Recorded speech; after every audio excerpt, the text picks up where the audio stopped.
옛날 옛적 어느 고을에 콧대 높고 위세 부리기 좋아하는 원님이 부임해 왔습니다. 대접받기를 어찌나 좋아하는지 행차 때면 온 동네가 떠나가라 물렀거라 원님. 행차시다. 호들갑을 떨었지요.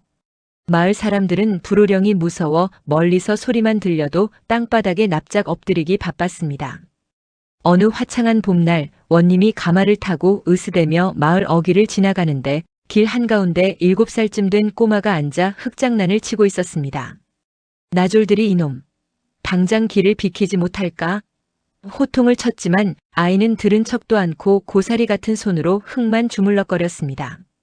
당돌한 모습에 기가 찬 원님이 가마를 멈추고 아이에게 다가가 헛기침을 하며 위엄있게 물었지요. 이놈, 내가 누군지 알고 방자하게 길을 막느냐? 썩 비키지 못할까?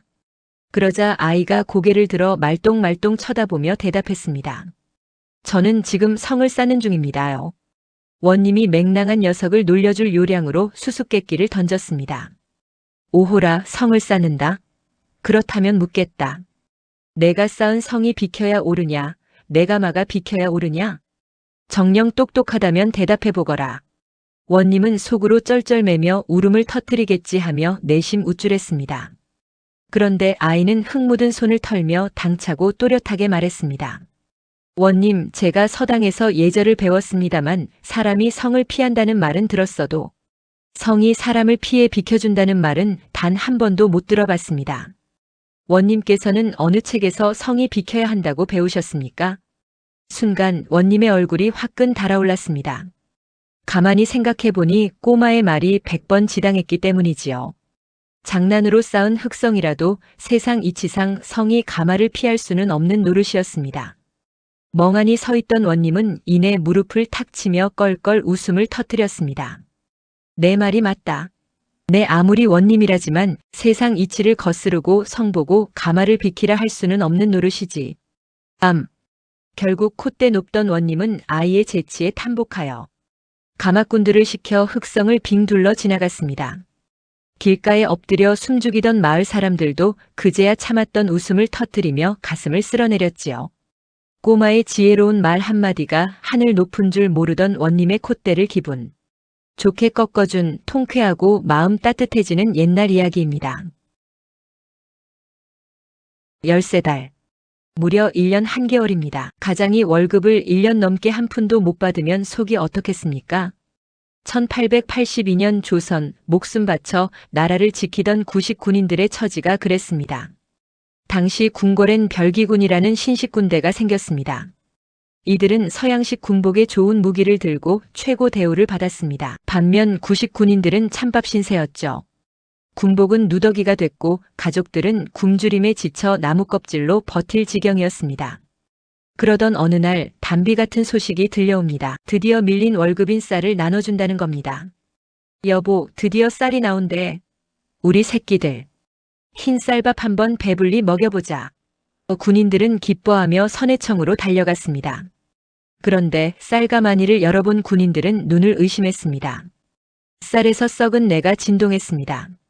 손으로 떠보니 쌀은 절반도 안 되고 모래와 썩은 겨, 돌멩이만 섞여 있었습니다. 부패한 관리들이 좋은 쌀을 빼돌리고 썩은 쌀에 모래를 섞어 양을 부풀린 기막힌 노릇이었죠. 13개월을 굶주리며 충성한 대가가 고작 모래 섞인 개밥이라니요. 억장이 무너진 군인들의 눈에서 피눈물이 쏟아졌습니다. 한 군인이 울부짖었습니다. 어차피 굶어 죽으나 들고 일어나다 죽으나 매 한 가지다.